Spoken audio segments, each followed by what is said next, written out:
I once believed that love could save everything. That if I were just good enough, patient enough, selfless enough, he would eventually understand. He'd look at me the way he used to. But as it turns out, some wedding rings aren't commitments. They're chains. I didn't know that afternoon under the blazing Texas sun when I stepped out of that black SUV with my baby girl in my arms. I was about to become a shadow in my own life. No one said it out loud. But every glance, every half-hearted laugh, every lifeless touch, said it all. What I never expected was that the final blow would come from the same man who once bent down to kiss my forehead on our wedding day 3 years ago. It was an early September day, the sky a faded blue and the heat sticky, the kind of weather you can only find in a small town near Austin, where my sister-in-law Natalie was hosting her grand lakeside wedding. Everything was white and pale gold, from the silk ribbons tied around the chairs, to the bouquet in Natalie's hands as she walked down the aisle to the sound of violins. She looked like a princess straight out of a bridal magazine. I held my daughter, Grace, just 6 months old, doing my best to keep the long beige maxi dress Ethan had picked from trailing in the damp grass. Beside me was Ethan, my husband, handsome in a deep navy suit, collar stiff as stone, eyes colder than I remembered. He looked perfect, as always. Except, Ethan hadn't looked at me even once since we stepped out of the car. I didn't want to go. Grace was teething, crying all night. I was sleep-deprived, aching, my nursing bra damp with milk. But Ethan was firm. No drama, Sarah, this is Natalie's day, you need to look good, be presentable, don't embarrass me. So I came.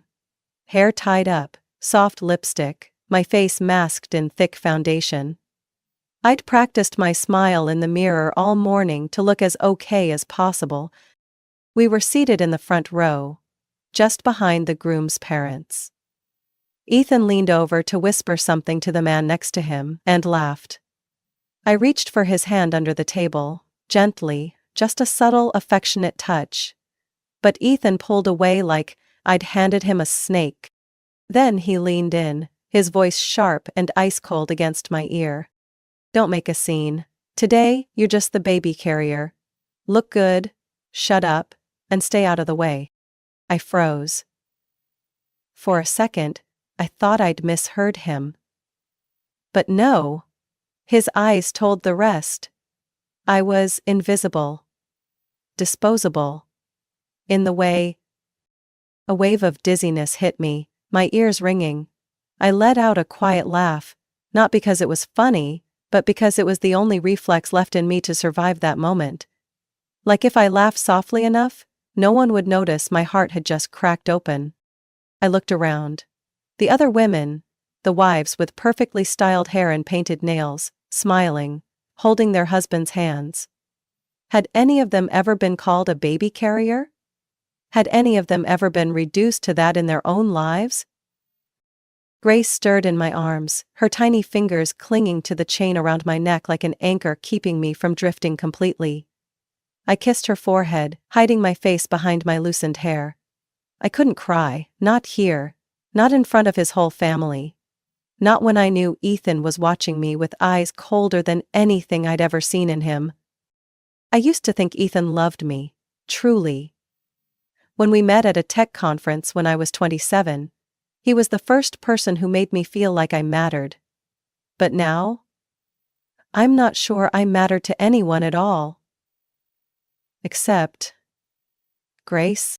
Ethan leaned back in his seat, adjusted his tie, scrolled briefly through his phone, then slipped it back in his pocket without ever looking at me again.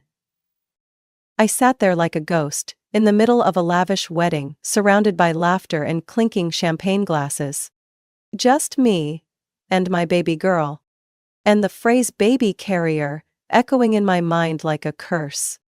The music softened after the cake cutting, glasses clinked under the blood-orange sunset. I was rocking Grace, trying to lull her to sleep amidst the overwhelming noise of the outdoor reception. The scent of perfume, wine, grilled meats, and something more. Hypocrisy, hung in the air like a fog. I couldn't breathe through. Natalie beamed, hand in hand with her new husband. The crowd applauded their first dance. Ethan stood near the table, swirling a glass of white wine, deep in animated conversation with men in gray suits, not even glancing at me. I was about to slip away, quietly search for a calm corner for Grace, when a voice rang out from the stage. And now a few words from family for the bride and groom, Natalie's sister-in-law, Sarah. Would you like to say something? I froze. Not everyone looked at me. But Ethan did. And that look was like a blade of ice. You don't need to say anything, he said, smiling with his lips, not his eyes. No one wants to hear you ramble. It wasn't a suggestion, it was a command, a warning. A noose tightening invisibly around my neck. I stared at him for one long second, then turned, handed Grace to Ethan's cousin nearby, and walked up to the stage. My hands were freezing as I gripped the microphone. My heart pounded like it wanted to tear out of my chest. But I smiled. A small smile, just enough to be proper. Just enough to lower their guard. Thank you for letting me speak. Honestly, I didn't prepare anything, but sometimes it's the unplanned things that are the most real. A few polite chuckles scattered across the room. I looked down and saw Natalie tilt her head with a warm smile. Ethan leaned back, arms crossed, jaw tight, waiting for me to ruin something. I took a deep breath. I remember my wedding 3 years ago, I said, my voice still calm, but my grip on the microphone tightened. I thought I was marrying the man who understood me better than anyone. I believed that when I was tired, he'd hold my hand. When I was scared, he'd whisper that everything would be okay. But I paused, looking directly at Ethan. He raised an eyebrow, gave a faint smirk, and turned to the person next to him, as if this story had nothing to do with him. I went on, but this time my voice dropped, colder. But the truth is, in some marriages, the woman isn't a partner. She's a possession, a decorative object that knows when to smile, a baby machine that stays silent when hurt. The whole room seemed to freeze. I could hear a spoon clink against a glass, someone swallowing hard, and my heart pounding like war drums in my ears. I used to think that if I sacrificed enough, love would return. I was wrong. I lived 3 years as a shadow, forcing a smile through the hurt, holding back tears through the neglect, trying to believe I still mattered, even after being called a baby machine. I didn't need to say who said it. No one here was stupid enough not to guess. And today I stand here not to cause a scene, but to remind, I turned to Natalie, that marriage is not a performance. It's about seeing each other, even when the other person is tired, messy, ugly, and imperfect. Because if you stop seeing, stop listening, then marriage becomes nothing more than a show. A cold, toxic act. I handed the mic back to the host, not waiting for applause, not seeking approval. I walked down in silence, each step heavy but firm. All eyes followed me, then parted like waves. Grace was asleep, her head resting on Ethan's cousin's shoulder. I took her in my arms, holding her tight, like holding the last unbroken piece of my heart. Ethan didn't stand. He didn't speak. He just glared at me like I was the enemy emerging from the shadows. But for the first time, I didn't feel small under that look anymore. We left the party early, no one stopped us, no one said goodbye. And when the car door slammed shut behind me, I knew something inside me had shattered. And something else had begun to form. Something new. Something still unclear, but it was a beginning. A question that echoed in my mind the whole ride home. If this isn't love, then what am I still here for? The next morning, sunlight streamed through the kitchen window. I stood there holding a mug of coffee, my back aching from a sleepless night. Grace murmured softly from the crib, her tiny hands waving in the air as if catching something in a dream. I was still in my faded nightgown, hair messily tied up, hadn't brushed my teeth. But what chilled me wasn't exhaustion. It was how Ethan walked in as if last night never happened. He opened the fridge, poured milk into a glass, took a sip and checked his phone for news. Not a glance at me. Not a word. Not a single question about the baby. Or me. Just a normal Sunday morning in his mind. "So you're just going to stay silent?" I asked. My voice hoarse from not speaking all morning. Ethan didn't look up. "What's there to say?" I gripped the mug so tightly my knuckles turned white. "You heard what I said last night." "I did," he said, finally looking up, his eyes sharp as razors. "And you made me look like a clown in front of my entire family." I scoffed.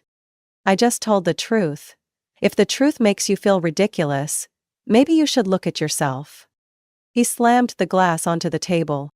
"Stop playing the victim, Sarah. You chose to stand there. You chose to air out shameful things. You made a fool of yourself." I didn't answer. I turned away. Not out of weakness, but because I knew we no longer spoke the same language. That afternoon, my mother-in-law, Marilyn, came by as scheduled. She wore a deep wine-colored silk robe, her perfume overpowering, and her sharp eyes scanned every corner of the house like she was inspecting for dust. She looked at me, frowning. "You look tired, Sarah. No makeup? Being a mom doesn't mean neglecting yourself." I gave a polite smile and replied, "Grace is teething. Didn't sleep all night. I think she needs a miracle more than I need mascara." She didn't laugh. "About your speech yesterday. It was very special." She emphasized the last word with a silky, smooth sarcasm wrapped in velvet. "A lot of people were surprised, some uncomfortable." Ethan sat across from me. Didn't defend me. Didn't intervene. Just glanced at me. Then went back to his phone. "What do you mean by that?" I asked, trying to keep my tone steady.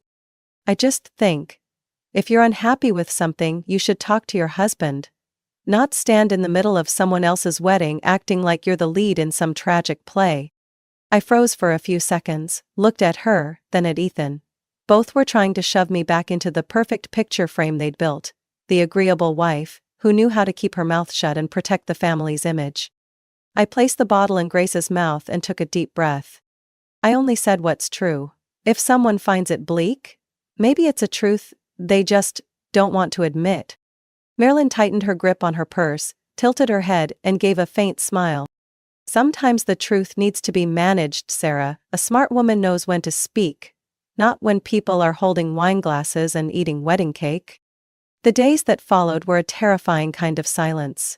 Ethan left early for work, came home late, didn't hold the baby, didn't ask how I was. He only spoke in short, clipped phrases, never more than 5 words. "Where's the bottle? We're low on diapers. Don't forget to wash the blankets." Every time Grace cried in the middle of the night, I carried her back and forth in the dark, my back aching like it might split in two. I tried to remember the last time Ethan soothed her. Maybe. Never. He said he didn't want to do it wrong. But the truth was, he never even tried.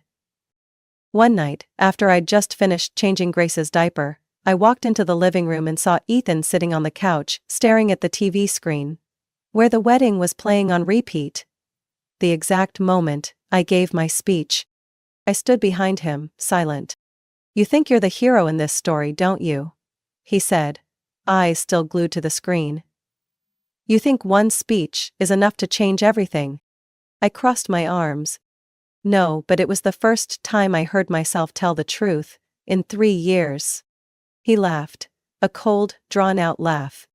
"You're not going anywhere. You have nothing, no money, no job, no support. You need me, and you know it." I didn't reply, because I knew, to him, silence meant agreement. But this time, I was silent to remember. To remember? I needed to prepare. I started paying attention to every small detail. Marilyn's passive-aggressive jabs every time she visited. The way Ethan shut his laptop the moment I walked into a room.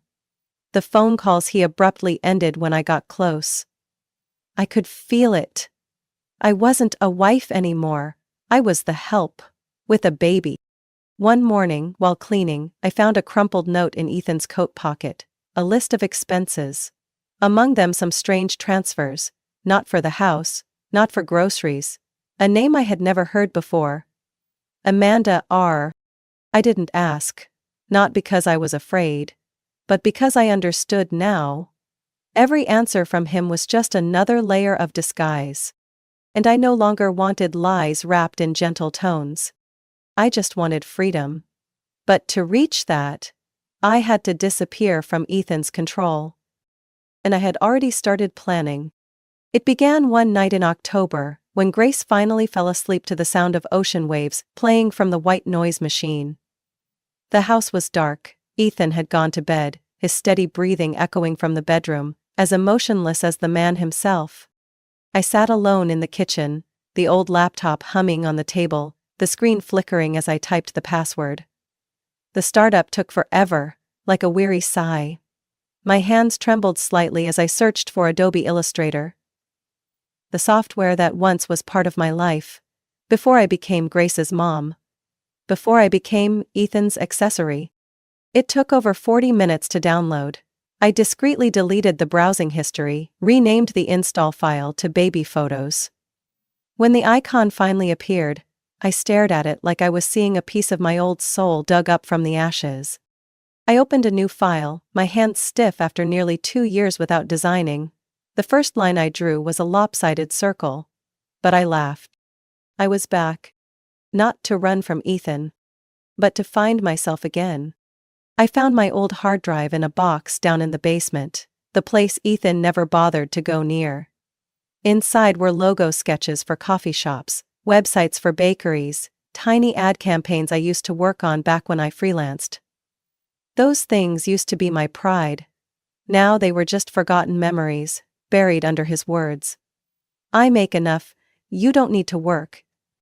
I clenched my teeth and began typing out profiles again on Upwork, Fiverr, all the old freelance platforms I once used. My profile photo was an old one, from before Grace. Back when I still knew how to apply red lipstick without trembling. I rewrote my bio. Experienced graphic designer, past work includes collaborations with various local brands, currently seeking small projects with flexible deadlines. No mention of my child.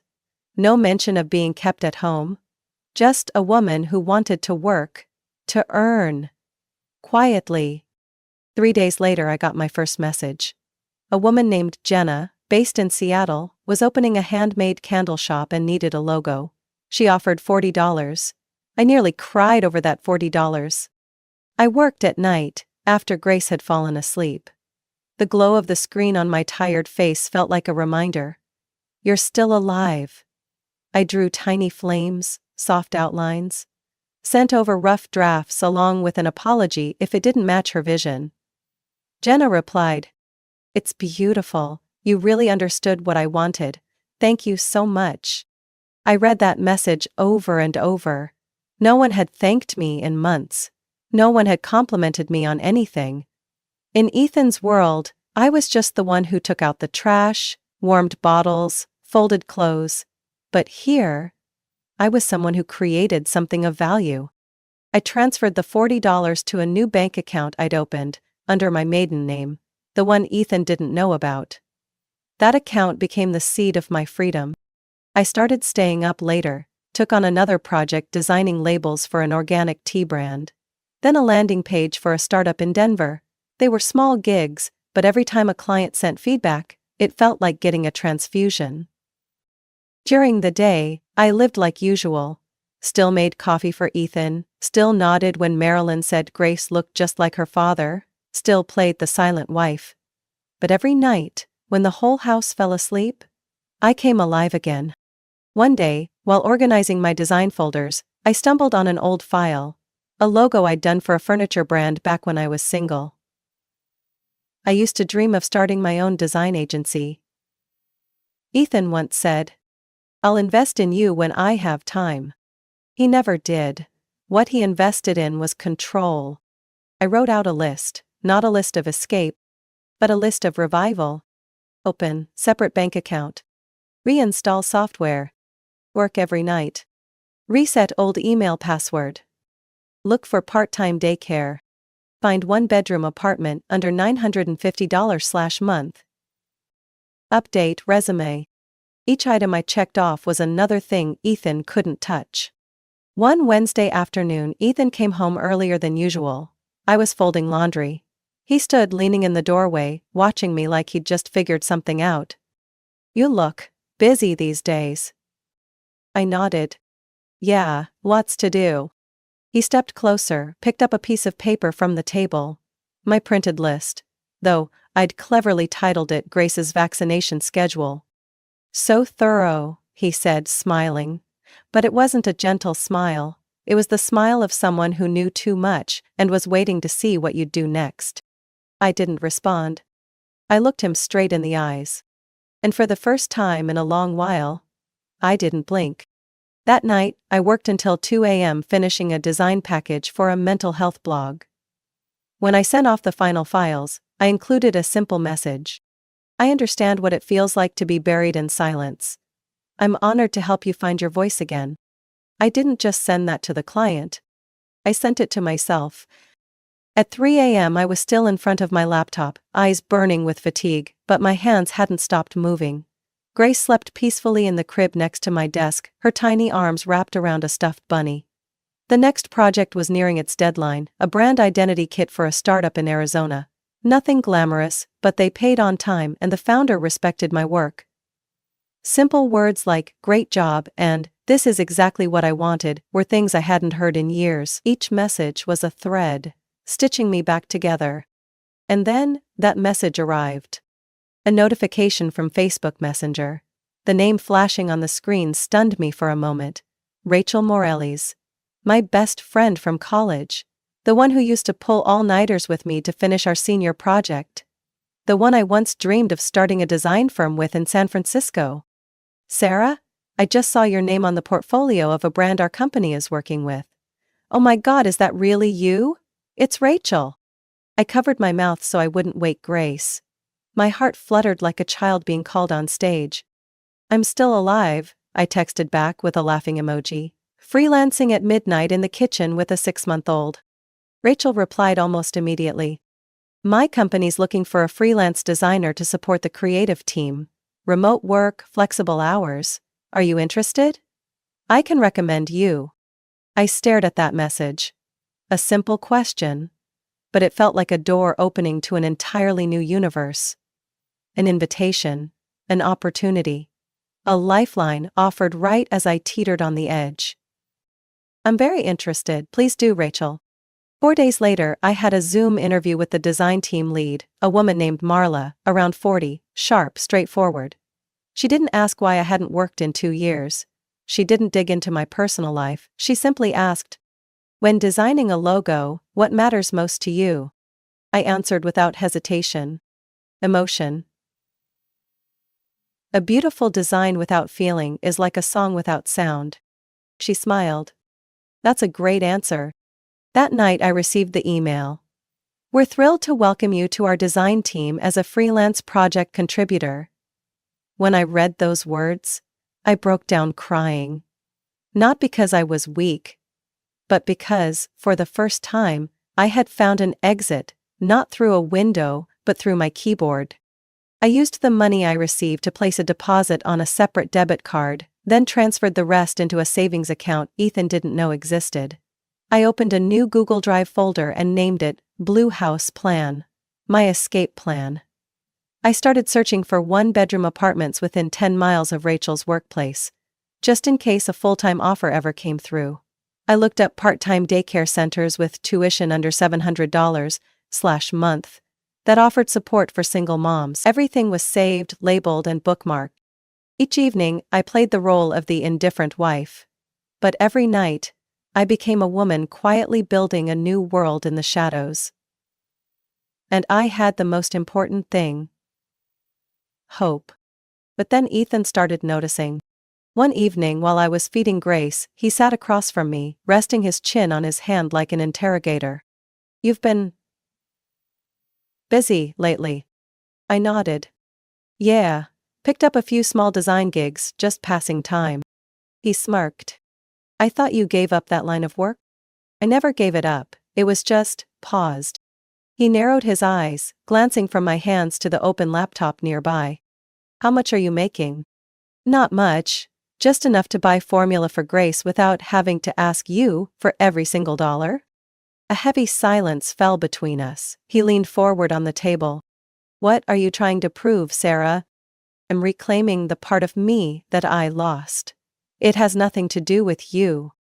Ethan said nothing. But 2 days later his mother unexpectedly called me, her voice sugary sweet. Sarah, I heard from Richard that you've been a bit stressed lately. Are you sure going back to work is the right thing? I'm worried it might affect Grace. I swallowed my anger, kept my voice light. Don't worry, Mom. Grace is sleeping well, eating well, and smiling all day. My job isn't hurting her. She paused for a few seconds. It's just, you should let Richard take care of things. That's the man's role. I let out a soft laugh. The problem is, he hasn't been taking care of anything. And I've waited long enough. A week later, I noticed a strange app on my phone. Gray icon labeled System Update. When I opened it, nothing showed. But in the settings, I found it had access to location, microphone, even messages. I deleted it immediately. That night, I checked Grace's backpack, the one where I kept a folder of important documents. It was gone. I didn't scream. I didn't shout. I just smiled. Because I had already seen it coming. I reprinted every document, backed up all emails, stored them in a zip bag and hid it at the bottom of an old cookie tin in the kitchen cabinet. I bought a new USB drive and encrypted it with a private password. Ethan's grip around me was tightening, but this time, I wasn't struggling. I was quietly prying off each of his fingers. I was preparing for my rise. Ever since discovering the tracking app on my phone, I no longer had doubts. Ethan didn't just want to control me. He wanted to know my every move before I even made it. I sat in the car, Grace dozing off in the back seat, her head tilted to one side, mouth slightly open. It was drizzling outside and I was trembling, not from the cold, but from the tension. I dialed the number of a women's center I'd found on a private forum for single mothers. My name is Sarah, I have a small child and I think I need help, not with physical abuse. It's about control. Emotional control. I'm planning to leave. My voice was quiet but clear. The woman on the other end, her name was Lynn, didn't ask why I wasn't leaving right away. She didn't push me to call the police. She just said, "We have emergency financial aid, legal counseling, and temporary housing. The most important thing right now is, you need to be safe. And you need evidence." I started building a system to hide information, right inside the house, where I was being trapped. Proof of income? I printed every PayPal invoice, folded them up small, wrapped them in plastic and tucked them under the fabric lining of a tissue box in the bathroom. Screenshots of conversations? I saved them on a thumb-sized USB and stuffed it inside an old baby bottle with the bottom cut out. Schedule? I wrote it backward on the backs of daycare flyers, then clipped them into Grace's baby food books. I bought a cheap burner phone with cash and hid it in a Ziploc bag stuck to the back of the diaper box. All calls to the women's center, daycare and the lawyer's office went through that phone. Ethan had no idea. I also opened another bank account at a branch nearly 40 minutes from home. I used an old driver's license with an updated address, paid everything in cash, left no online trace. Every dollar from freelance work went there. I didn't buy anything extravagant, gave him no reason to be suspicious. Each night I performed flawlessly. Dinner on time, house clean, laundry smelling fresh. I smiled when Ethan talked about work. I acted like I was still sweet, obedient Sarah, the kind of wife who would never dare leave her husband's side. But inside, I was calculating every move like a game of life or math chess. One night, Ethan walked into the room while I was rocking Grace to sleep. He stood at the doorway, silently. I turned around, startled by his expression. Not angry, not mocking, but suspicious? "You've been a little too calm lately," he said slowly. Yeah, I'm trying to find some balance. You don't snap anymore. Don't ask questions. Don't complain. Just quiet. I gave a small smile. Maybe I'm learning to live the way you wanted. Ethan stared at me for a few more seconds, then turned and walked away. I knew in that moment he had started to feel fear. And men like Ethan, when afraid, do one of two things: tighten their grip, or burn everything down. I wasn't going to wait to find out which one he'd choose. I visited a trial daycare near the area I planned to move to.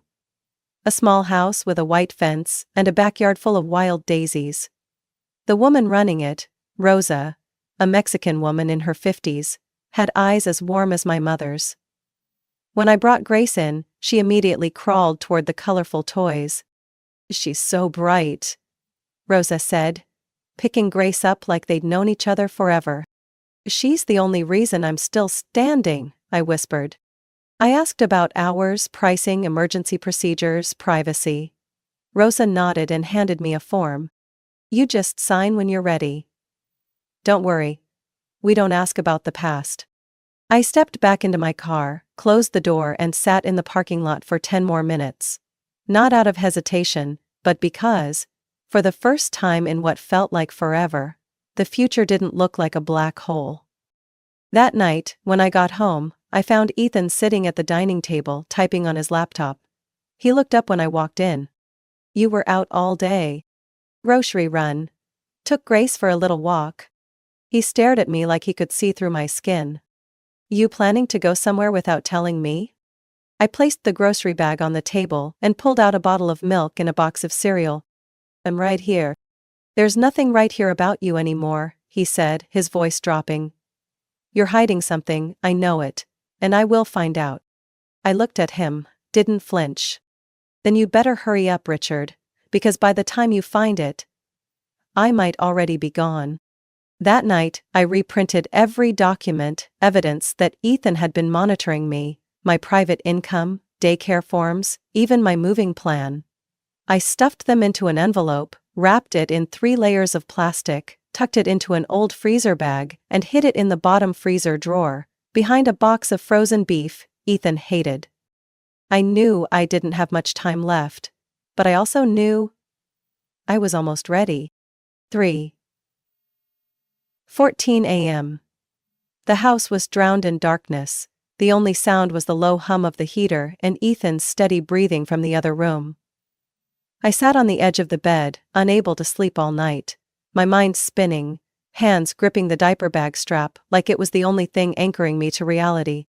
Grace was asleep in her crib, her tiny face so peaceful, like the world had never touched her with harm. I bent down and kissed her forehead, then gently wrapped her in the old gray fleece blanket she loved most. The warmth of her small body was the only thing keeping me from falling apart. I stepped out of the room like a shadow, making no sound. The hallway light was off, only the faint green glow of the microwave clock lit the kitchen wall. I was ready. Food bag, milk, documents, burner phone. All packed neatly in the trunk of the car, hours earlier. My hand trembled as I turned the key in the back door lock. Each tiny click echoed in my head like a bomb going off. I pictured Ethan jolting awake, rushing out, grabbing me. But nothing happened. No one moved. No shouting. Just complete silence. I held Grace tight to my chest and stepped onto the back porch, the cold air hitting my face like a slap. The wind was sharp, stinging harder than fear. My heart pounded so fast it ached. I had never seen a night this dark, not because of the lack of light, but because I was doing something I couldn't undo. The car was already unlocked. I placed Grace in her car seat, strapped her in under the dim light, then climbed into the driver's seat. My hands were ice cold as I turned the key, engine humming quietly to life. Just then, the porch light flicked on. I froze. Ethan. I glanced at the rearview mirror, and there he was, standing in a thin t-shirt, barefoot, eyes locked on my car. He didn't move, didn't shout, just stared. I didn't wait another second. My foot slammed the gas pedal. The car rolled forward, tires skidding slightly on the damp driveway. I didn't dare look back. Every street in the familiar neighborhood passed by like scenes from a film I'd once starred in, but had now been written out of. Traffic lights flipped between red and yellow, but I didn't stop. My heart thundered like a war drum. I clenched my jaw to stay focused. Every tree shadow, every oncoming headlight made me flinch. I imagined Ethan tailing me, ready to force my car off the road. But no one was there. Just my fear chasing me down. 4:43 a.m., I arrived at the Women's Center. A low beige building surrounded by brittle trees. Winter arriving early. A woman stood waiting at the door. Not Rosa from daycare, but another Rosa. Same name, different life. Gray-streaked hair, eyes deep and calm like still water. I opened the car door and lifted a still sleeping Grace into my arms. My feet moved like I was sleepwalking. Rosa asked nothing. She simply opened the door, ushered me in, locked it behind us, and said, "Your room is on the second floor. There's a lock inside. This morning you'll meet with a legal advisor, but right now, you need rest." I nodded, my mouth too dry to speak even a thank you. The room was small, painted a soft blue, with a single bed, a small dresser, and a baby crib. I laid Grace down. She nestled into the pillow like she already sensed this was a safe place. I sat at the edge of the bed, my body weightless, as if I'd just unloaded a 3-year burden from my chest. I didn't know what would happen next. What the court would say. What lies Ethan would tell. Whether I would lose custody. I had no answers. But right now, in this quiet room, without angry footsteps, without piercing stares, without that blade-sharp voice, I knew one thing for sure. I had left hell. I curled up, not lying down, just resting my head against the wall, eyes half closed. This darkness wasn't frightening. It was gentle. It gave me shelter. It whispered, "You did it, Sarah, you really did." From the crib, Grace breathed softly, steadily. I reached in, gently wrapped my fingers around her tiny hand, and my tears spilled onto the back of it. I bowed my head and whispered 3 words. Not for Ethan, not for the court, not for the outside world, but just for me and my little girl. We are free. 2 weeks after I carried Grace out of that suffocating house, I stood in front of the mirror at the shelter, straightening my dress collar and smoothing the sleeves. My hair was tied up neatly, lips touched with a soft nude shade. Not to hide fear, but to declare to the world that I was back. That evening, I was invited to a small family gathering hosted by Thomas, Ethan's cousin, as a makeup event for those who couldn't attend Natalie's wedding. When Thomas called to invite me, I hesitated. But then he said, "Sarah, your speech at Natalie's wedding, people still talk about it. This time it's just a quiet evening. If you feel ready, we'd love to hear from you again." I nodded, not because I wanted to relive the pain, but because I needed to hear the voice I once buried. The dinner was held at a small lakeside restaurant.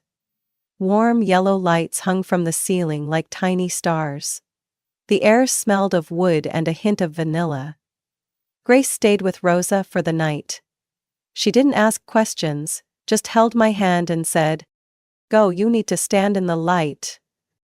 As I walked in, many familiar faces turned toward me. Some smiled, some looked uneasy, but no one avoided me.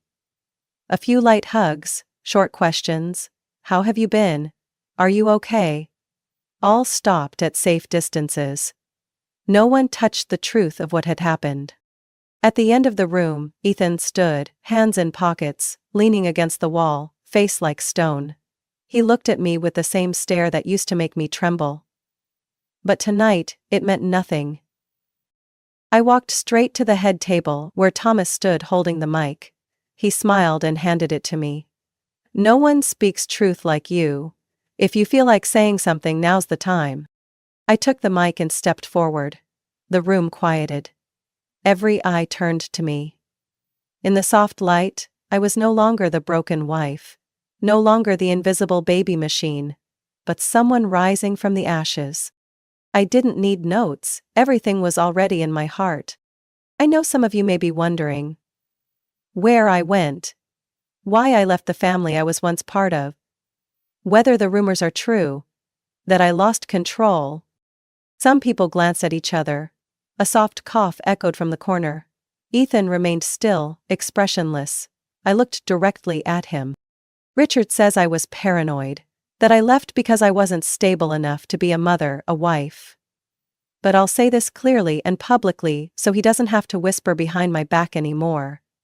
I didn't leave because I lost my mind. I left because I finally found it. No one laughed. No one clapped. Just silence. The kind that makes people listen with their hearts. I continued. I didn't leave because I stopped loving. I left because I learned something I should have known long ago. When someone no longer sees you as a human being, you have the right to take back your soul. I'm not a decoration. I'm not a milk machine. I'm not a silent wall absorbing the rage of a man who calls himself head of the household.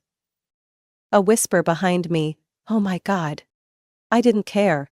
I lived for 3 years like a ghost, quietly enduring, hoping one day silence would be exchanged for love. But I was wrong. Silence only makes people believe you've lost your worth. And I'm tired of being invisible in my own life. I paused, took a breath.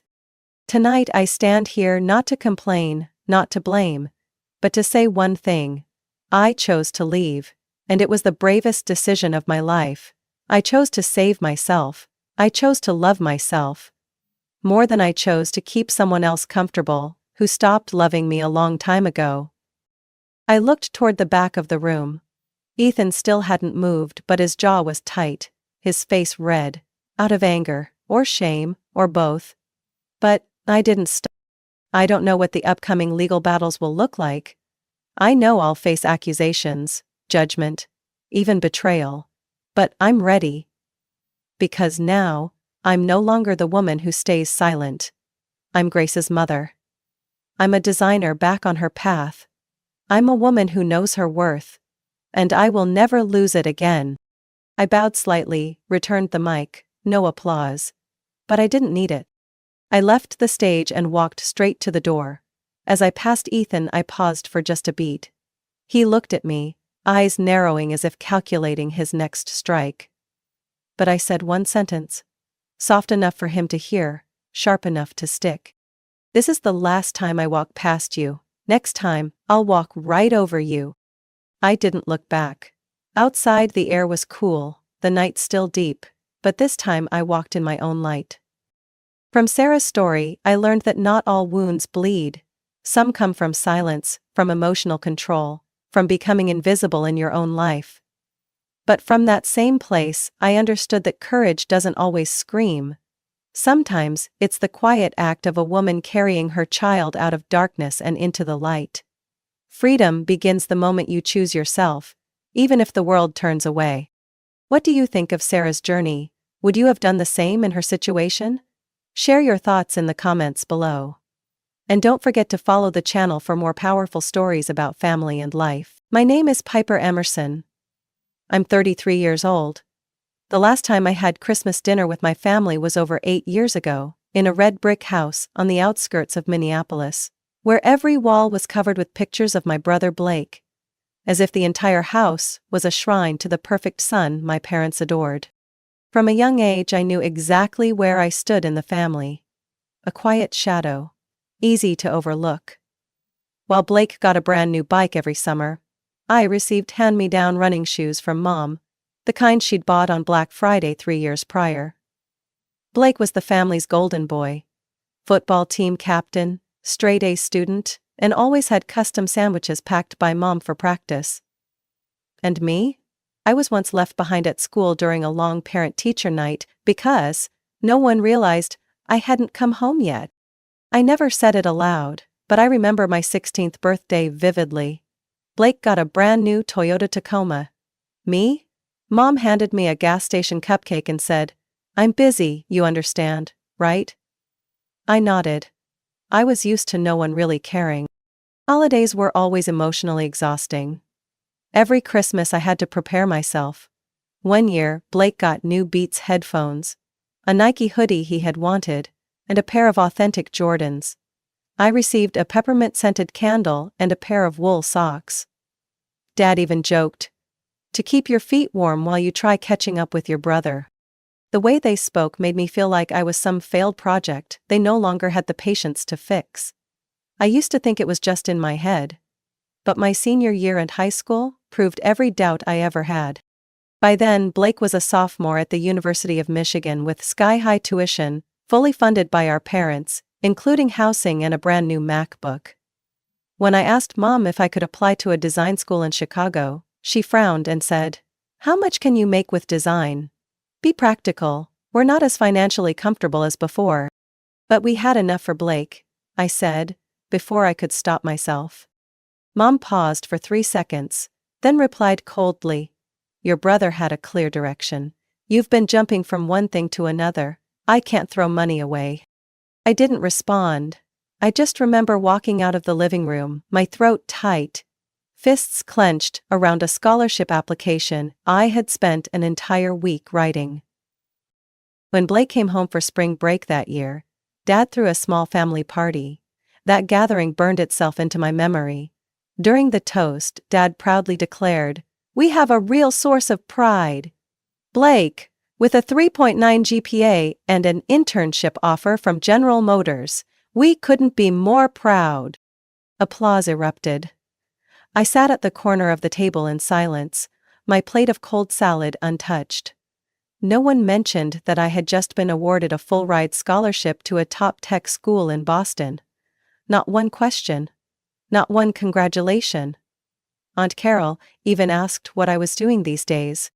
"Piper's working part-time at a coffee shop." Mom answered for me with a tone dripping in implication. "She's still figuring things out."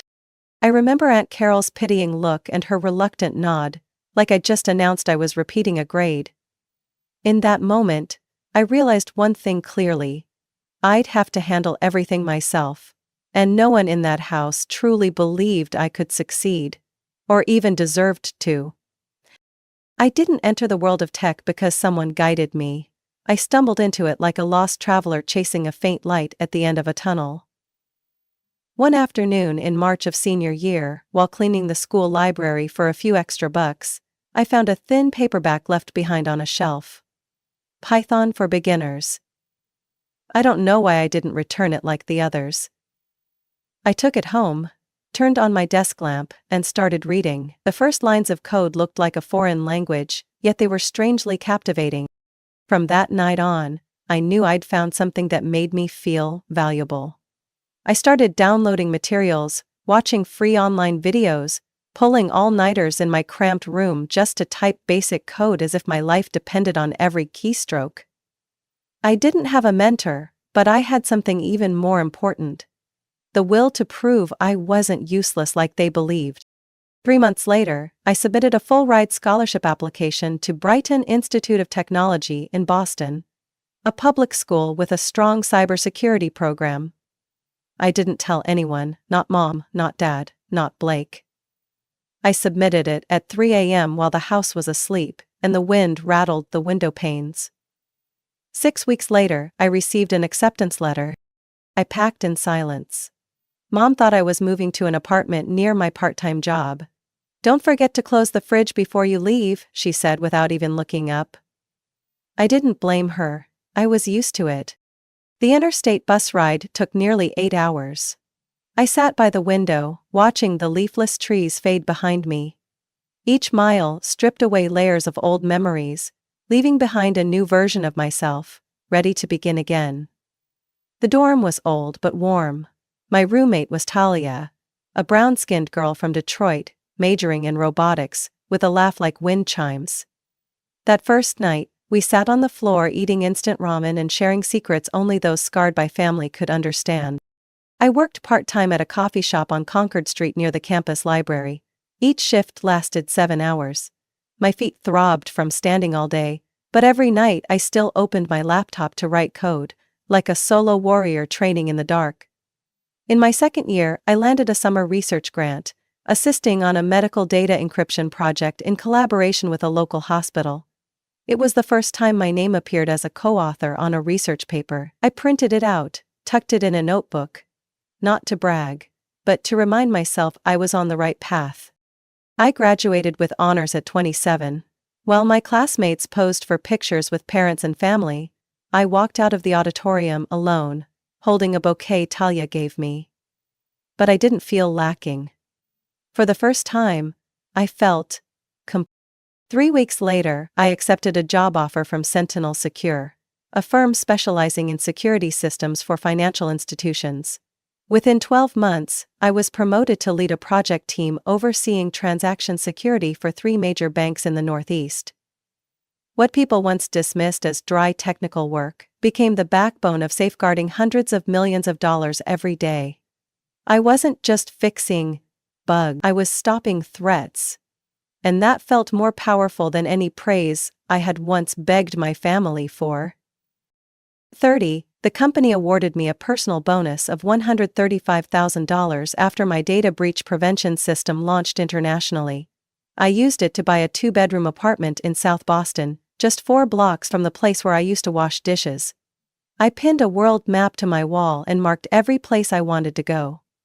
No family photos, no graduation pictures. Just a whiteboard with a quote I wrote in black marker. You don't have to be seen to be valuable. I rebuilt myself from scratch, not for revenge, but to never be dependent again. That was the first time I truly understood. Strength isn't in how others see you. It's in knowing who you are when no one's left to cheer you on. I never craved fame. I only wanted peace. A kind of peace I had to fight for. Hour by hour, step by step, with my own 2 hands.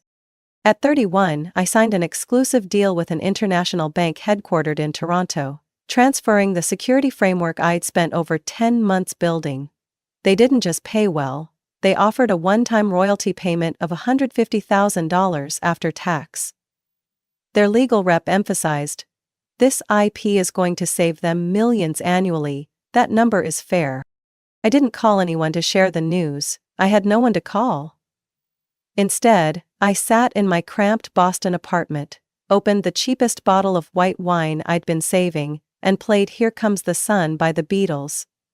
A strange ritual I'd adopted for every major milestone. 2 weeks later, I placed a down payment on a brownstone apartment in Carroll Gardens, Brooklyn. A 3-story building with red brick. The unit on the second floor had a tiny balcony that overlooked a garden and a sunlit corner perfect for a workspace. No one went with me to tour the place. I went alone, shook the realtor's hand, signed the contract, and drove my own U-Haul through a drizzly March afternoon. The apartment had nothing but a worn armchair and a desk I bought off Craigslist. But that first night, I slept peacefully. No quiet footsteps in the hallway. No mom's voice nagging in the living room. No one telling me I was delusional for dreaming. I lived simply. Woke at 7 a.m. for a jog around Cobble Hill Park. Worked from 9 to 6, occasionally going into the office if needed. In the evenings I cooked, read, studied AI security, and sometimes drew diagrams on the wall for a design I was mulling over.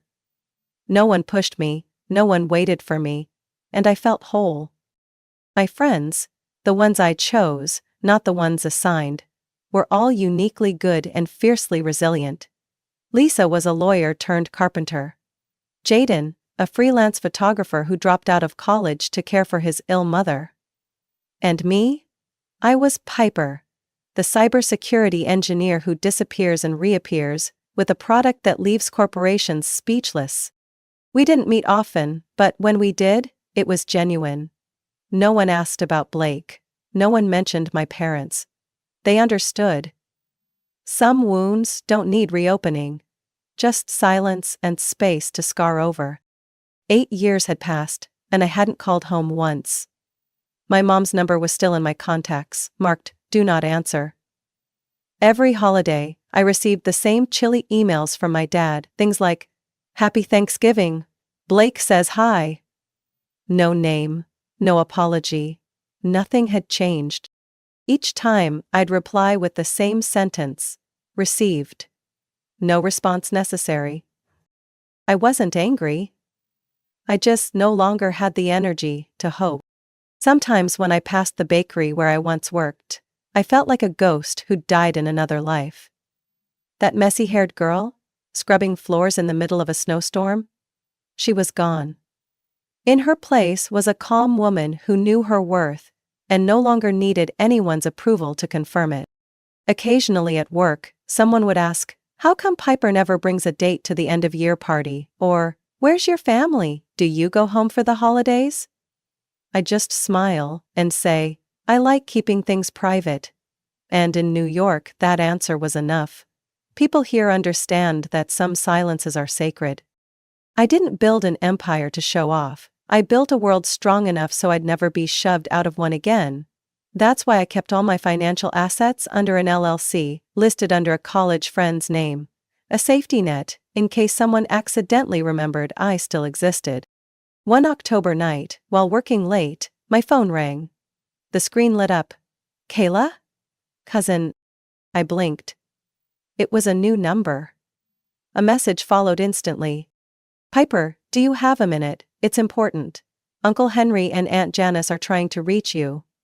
They said, the family wants you to come home for Christmas this year."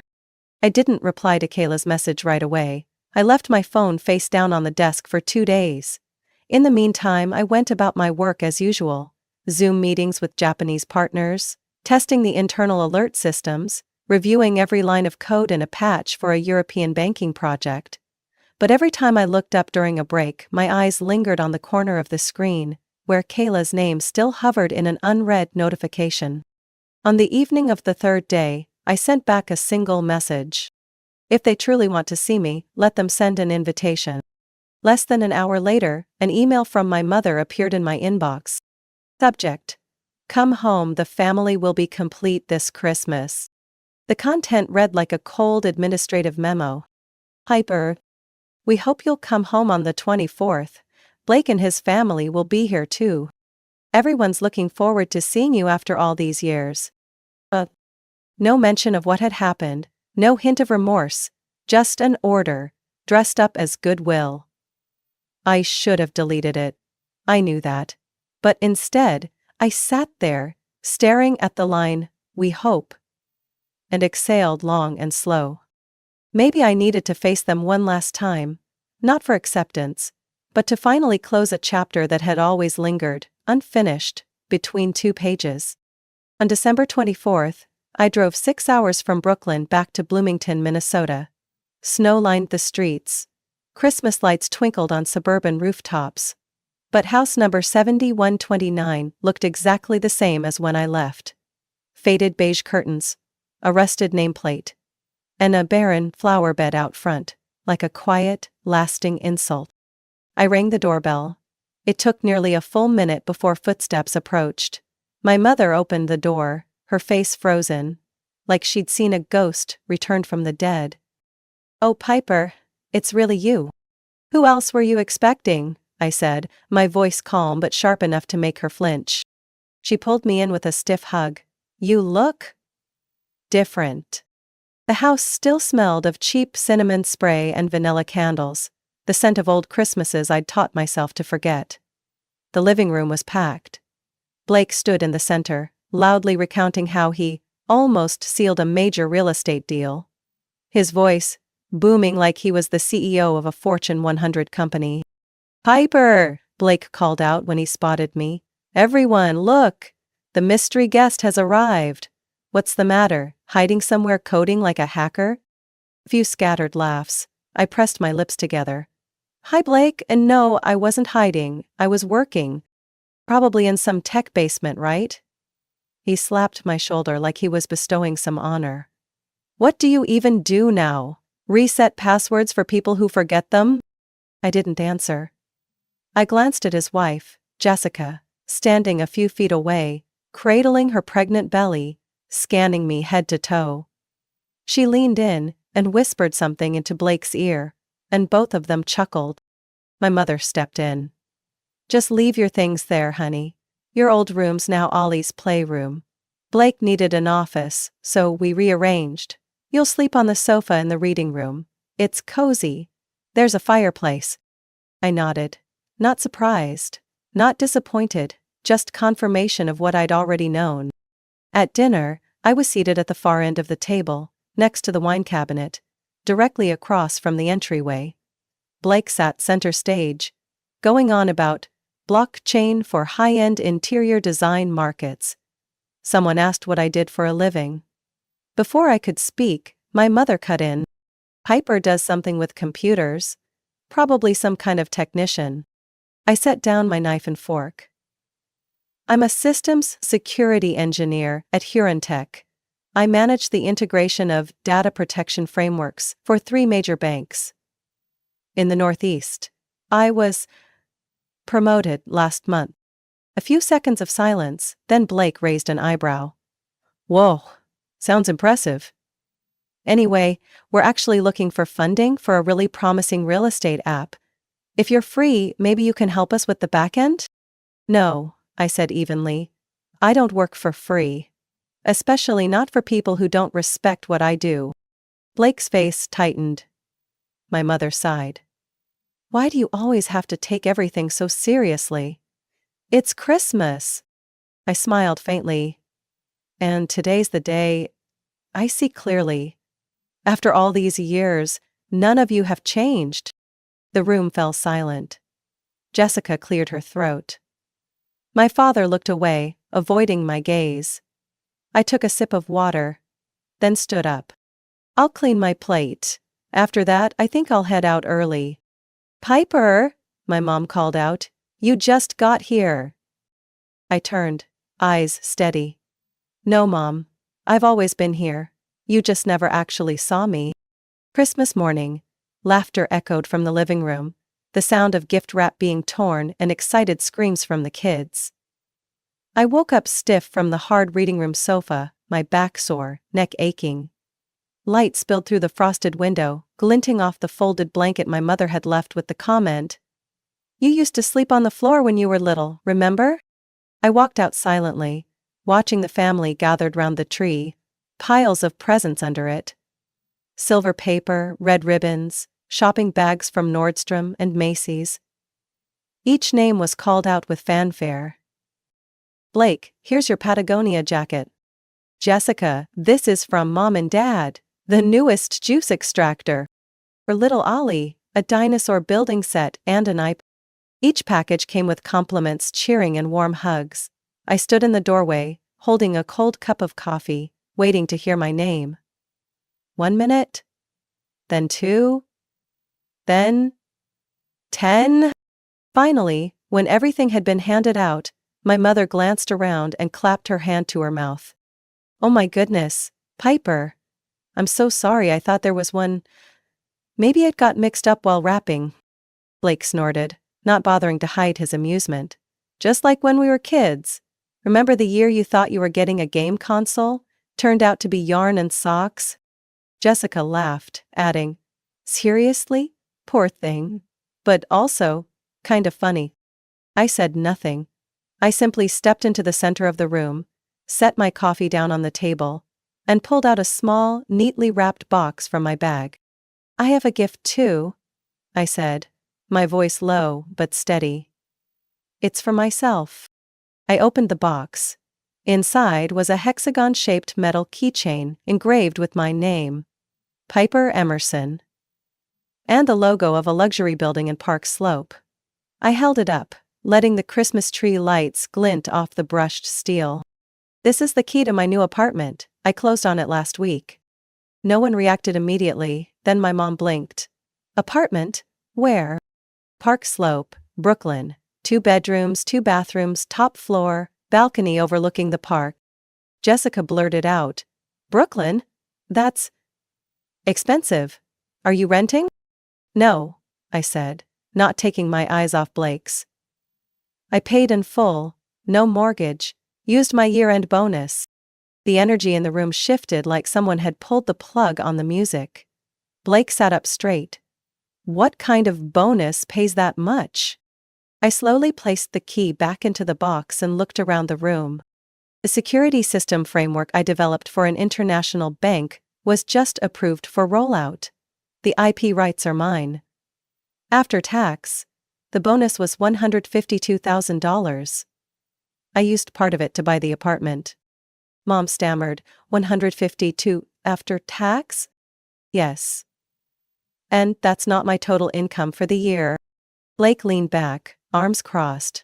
Well, good for you. I mean, who would have thought computers could make that kind of money? I did, I replied, a slight smile tugging at the corner of my mouth. My mother seemed disoriented, as if recalibrating her view of me in real time. She sat upright, switching to a sugary tone. Piper, you should have told us. I'm so proud of you. Who would have guessed you'd be so successful? Certainly not the person who told me to wash dishes to learn humility, I answered. Light as air but sharp enough to slice through the fake warmth settling around the room. Blake rolled his eyes. Come on, don't make a scene. We just wanted to enjoy Christmas. And I just wanted to be treated like a human being. I stood tall. Not like a shadow hanging around the edges of your celebration. Jessica turned to my mother. Didn't you say this year was about family coming together? My mom faltered. Yes, of course, but no one expected I'd be better than what you allowed me to dream of, I said, arms crossed. Silence fell over the room again. My dad cleared his throat. Piper, you're right. But you have to understand. Back then, we didn't have many options. There were always options, I cut in. You just chose Blake. And you chose to believe I wasn't worthy. I bent down to pick up my bag. It's fine. Because I've learned how to choose myself. I didn't need to stay to witness how their tone began to shift, but I did. I remained for exactly 20 more minutes, as if carrying out a social experiment I owed myself. And, as predicted, once they could no longer deny my success, they started looking for ways to capitalize on it. My mother spoke first. She poured me another glass of eggnog. Sickly sweet and cloying. But her voice was soft, in a suspicious way. Piper, I'm truly proud. Seeing you grow into this, really, it's incredible. Our family always knew you had potential. It's just, sometimes your father and I didn't express it well. I lifted the glass but didn't drink. I know. And I didn't come here for a late apology. I didn't come expecting anything. Blake jumped in, perfectly timed like a musician waiting for his solo. You know, he said, listening to you talk just now, I was thinking, if you invested in my startup, it could really take off. You understand tech? We've got the market side covered. I turned my head slowly, like I'd just heard English for the first time. What startup? An app that connects real estate listings with small-scale investors. We've got a demo, a site, the idea, we just need initial capital. How much exactly? Around 200 grand, Blake said quickly, as if scared he'd talk himself out of it. But in return, you'd be a co-founder. Profit share, featured in reports. I laughed, dry, quiet, not a hint of amusement. I just turned down a 10% equity offer from a global bank. And you think I'd pour money into a project with no customers, no legal structure, no patents, and no cybersecurity compliance? Blake's face reddened. That's insulting. You're acting like we're amateurs. You don't need me to insult you, Blake. You're doing just fine on your own. My father stood, his tone losing any pretense of diplomacy. Piper, this is out of line. You think just because you've signed a few contracts you get to look down on your own brother? I set the glass down. No, I think I have the right to protect what I built. You used to tell me to be realistic. Well, I am. And now you say I'm cold? My mother jumped in, trying to salvage control. Piper, listen to me. You're in a good place now. Helping family is normal. Blake just needs a push to get started. If you don't trust him, then trust us. We've always put family first. I looked at her. For a long moment, then asked, slowly. Where was that family first when I was denied help with college tuition? That was different, you know it was. How? Because I wasn't Blake? No one said a word. No one dared. I slung my bag over my shoulder and stood. This family reunion ends here. Blake clenched his jaw. You're selfish. This family raised you, and now you think you're too good for us just because you made some money. I turned back. One last time? Family isn't a place where people guilt-trip you for expecting basic respect. Family is where people treat you with kindness, without expecting something in return. If that's too much to ask, then maybe we should stop calling this family at all. My mother yelled as I opened the door. You'll regret this. Don't think just because you have money you can say whatever you want. I didn't turn around. I walked out into the December cold and shut the door behind me, like sealing off a rotten chapter for good. On the drive back to Brooklyn, my phone lit up non-stop. Blake, you can't just do this to me. Mom, just a small portion, Piper. The family needs you. Dad, you'll lose everything if you turn your back on blood. I blocked each number. No emotion, no hesitation. At a gas station near Syracuse, I stopped to fill up and splash water on my face. I looked at my reflection in the restroom mirror. No tears, no regrets.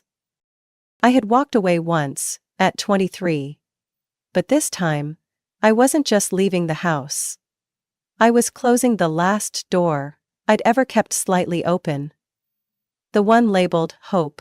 They'll see me one day. I returned to Brooklyn on the evening of December 26th. Snow still drifted lightly, the city still buzzed as if nothing had changed. But inside me, a quiet revolution had taken place. For the first time in years, I felt as though I had finally loosened the invisible collar my family had fastened around my neck since childhood. I took a long hot shower, filled my apartment with lavender spray, then sat alone on my balcony chair, glass of red wine in hand, gazing out at the city lights. No one yelling at me, no one calling my name, just to remind me to behave. No one slicing me down into a version that fit their warped expectations. The next morning, I woke at 8 a.m., opened my laptop and logged into my company's admin system like usual. I hadn't checked email in 3 days, over 100 unread messages. But the one that made me smile came from my direct supervisor. Piper, please read this first, important. I clicked. Happy early New Year, Piper. The board has officially approved your promotion to Global Security Architecture Lead, effective January 3rd. Your new salary package, equity increase, and expanded R&D budget will be finalized this quarter. You've proven not just skill, but grit. Thank you for choosing to stay. Karen. I didn't scream, didn't jump. I simply closed my eyes and took a deep breath. As if I'd finally reached the altitude I was always meant to breathe in. The following week, I met Elijah. No setup, no dating app. I was standing in a tiny bookstore in Borum Hill, holding a copy of The Myth of the Nice Girl, debating whether to buy it or just download it on Kindle, when a low voice beside me said, "The book doesn't tell women to be aggressive, just to be clear." I turned. A tall, lean man with wavy hair, wearing a wool coat and a deep brown scarf. "You've read it?" I asked. "Yeah." Gave it to my sister right after, still not sure if she felt inspired or insulted. He smiled. I laughed. The first time in days. We had coffee afterward, then crepes on Smith Street. Elisha was a UX designer, originally from Denver, who'd moved to New York 2 years prior, after cutting ties with a controlling, judgmental family. He didn't ask about my past, didn't pry into why I lived alone or avoided holiday talk. He just saw me. No editing, no adjustments, no measuring. 3 weeks later, he moved in. We shared a workspace in the living room, me with my 3 monitors and mini server, him with his cactus, sketchbook and laptop. Some nights I debugged code while he sketched wireframes beside me. Not many words. Just a calm that I'd never known before. At the end of February, I bought a townhouse in Prospect Heights. Elijah stood beside me when I signed the papers, his hand steady in mine. The two-story home had a small backyard, enough for mint and basil. We named it the reset point. A reminder that sometimes you have to wipe everything clean to build something truly your own. In April, we started planning a trip to Japan. Elijah had studied Japanese in college. I was obsessed with shrines and sashimi. We practiced, bowing Kyoto style, learned phrases like, "Thank you for your patience." I never imagined I'd be the kind of person who planned trips like that. Not because I lacked the means, but because I once believed I didn't deserve that kind of freedom. Over dinner one night, Elijah said quietly, "I've never met someone as strong as you, Piper." I looked at him. "I'm not strong. I just refuse to live as someone else's draft anymore." I still get a few unknown calls each month, mostly old relatives trying to reconnect after hearing rumors that I'd suddenly gotten rich. I don't answer. I don't explain. I just tag each number under "no response needed" and let them fade like a summer rain. I once believed blood ties couldn't be broken. Now I know. Family doesn't come from genetics. It comes from those who choose to stay, even when all you have left is exhaustion. And with Elijah, I found that truth. I didn't build this life for revenge. I built it so no one could ever trample over me again. And as I look out from the balcony, hand in hand with someone who doesn't need me to change, I know I chose right. I chose freedom. I chose myself. 6 months after that final Christmas in Bloomington, I received an invitation to speak at the Global Data Security Conference in San Francisco. Not as an attendee, as the keynote speaker. I was the lead architect of a leak prevention platform that had just been deployed across 6 major North American banks. I walked on stage in a tailored black suit, the spotlight hitting the front rows, where people who once made me feel small now had to look up and listen. I didn't talk about myself. I talked about code architecture, zero-day mitigation strategy, and how we built systems rooted in trust and transparency, not fear and patchwork. But when the applause rose at the end, I knew I hadn't just presented a technical framework. I had finally buried the shame that once kept me from entering a meeting room without asking permission. That night, I sat alone in my hotel room, 36 floors above the city lights. Elijah called on video from home, asking if I wanted him to book a table at our favorite Italian place for tomorrow. I laughed. "You think I want to celebrate with pasta?" "Not the pasta," he grinned. "It's the way you squint every time the waiter offers more cheese." I didn't need blood relatives to feel like I belonged. I had Lisa, who always said what others wouldn't, but with the tone of someone who stays. I had Elijah, who loved me not because I was obedient or acceptable, but because I knew who I was, and didn't need permission to be that. I had my team at Tech.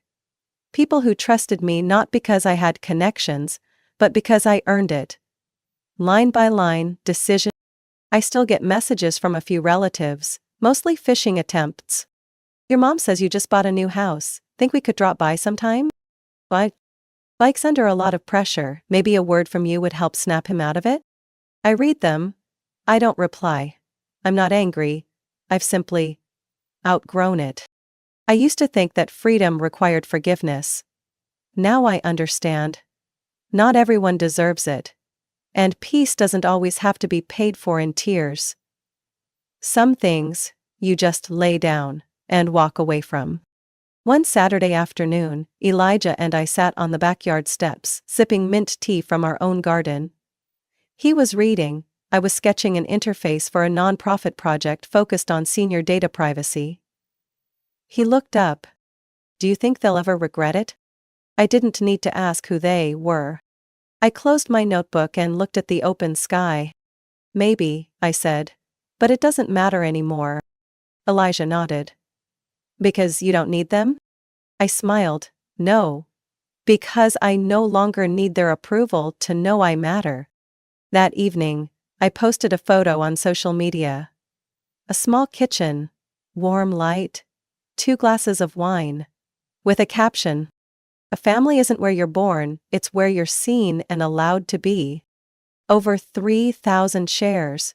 More than 500 comments from people who'd been rejected, mocked, dismissed, but had rebuilt their lives with their own hands. I didn't want to be an inspiration. I just wanted to live, honestly. Live without bowing to judgment. Live without being told to shrink to fit someone else's frame. If someone were to ask me now whether I still hope my old family will recognize and value me, I'd say, oh, because I've learned to recognize myself, and to walk beside those who never ask me to pay a price for being loved. In the end, I didn't answer with anger. I answered with life. And it's more beautiful than I ever imagined, because it's mine, completely, without compromise, without apology, without needing anyone's permission.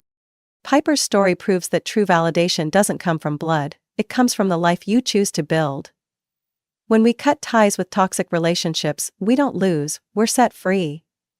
In a world where so many are still chained by family expectations, Piper chose to walk away, define her worth, and choose who gets to stay. It's not just a story of success, it's a reclaiming of identity. And sometimes, real freedom begins with one firm sentence: I don't need your approval to exist. What do you think about Piper's choice? Would you have the strength to do the same?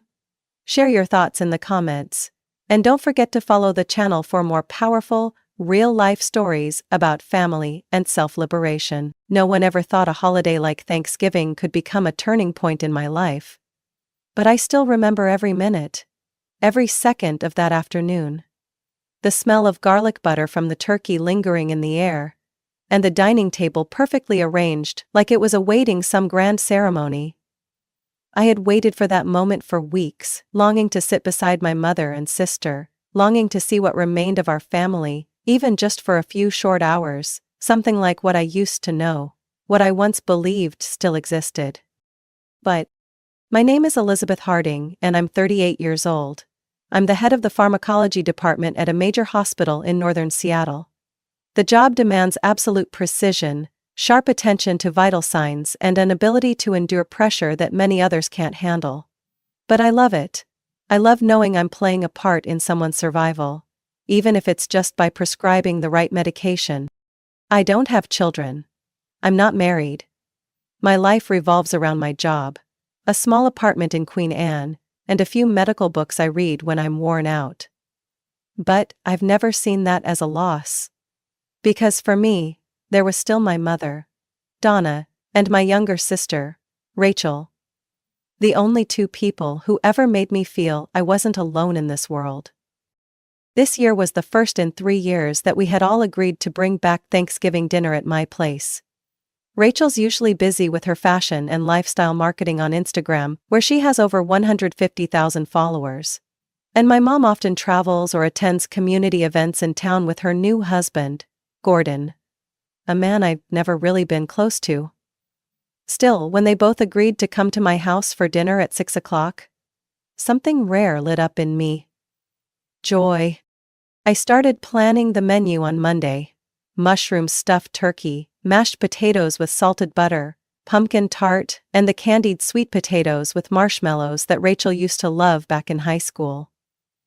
I wanted to keep everything traditional, not because I'm old-fashioned, but because I believed those familiar flavors could bring back something we'd lost in all those years apart. That morning I woke up at 5 to start prepping ingredients, marinate the meat, and double-check the oven temperature. Every detail was meticulously cared for. I used a bronze tablecloth, placed pine-scented candles in the center of the table, and brought out the porcelain dishes my mom had given me for my 30th birthday. I'm not someone who throws a lot of parties, but this time, I wanted to do it right. Nothing flashy, nothing fancy, just a simple, heartfelt, family meal. By 4 p.m., everything was nearly done. I was checking the mushroom stuffing inside the turkey while softly playing a Tchaikovsky symphony, my mom's favorite classical music. In my head, I pictured Rachel walking in, scrunching her nose but eventually smiling at the smell of fresh-baked pie. My mom would praise, "You got the turkey perfectly crispy," and I'd smile, pretending to be modest but glowing inside like a child finally being seen. So when I received a message from my mom at 4:37 p.m., I felt something slip right out of my chest. Rachel has something come up. I'll be a little late, maybe around 6:30. Don't worry. I'm really looking forward to dinner with you. No punctuation, no emojis, but enough to make my heart ache. Something came up, with Rachel. Usually meant an unplanned photo shoot, a PR event, or just that she didn't feel like being bothered with family dinner. And Mom never truly held Rachel accountable for that. I've known that for a long time. But I still hoped today would be different. I exhaled deeply, folded my phone shut, and set it down on the table. It was almost 5 o'clock. The last light of the day filtered through the window, catching the melted butter glistening on the golden roast turkey skin. I turned back to the kitchen, adjusted the oven, and drizzled a ginger honey glaze over the roasted carrots. The aroma filled the room, briefly making me forget the sting of disappointment. I could still wait, still hold on to hope. It had been so long since I got to cook a real family meal for the people I loved. I grabbed a bottle of red wine from the shelf, placed it on the table, and opened it in advance. Because no matter what, I still believed that things made with love would eventually be received with sincerity. I didn't know then, it was only the beginning. 6:05 p.m. No one showed up. I watched the wall clock tick silently, mocking my foolish wait. The turkey had been taken out of the oven 15 minutes earlier. Still warm, skin perfectly crisp. The table glowed under candlelight. But around it was only me. I called Mom. No answer. I called Rachel. Still nothing. An uneasy chill started crawling up my spine, like a slow frost through my bones. I tried to stay calm, walked to the table, and straightened the napkins once more, as if doing that would somehow bring the evening back into place. 6:32 p.m., a message came in, from Mom. Rachel and I decided to have dinner at the Wharf restaurant. Donna, wait. Maybe next time. Happy Thanksgiving. I stood frozen. No explanation, no apology, not a hint of remorse.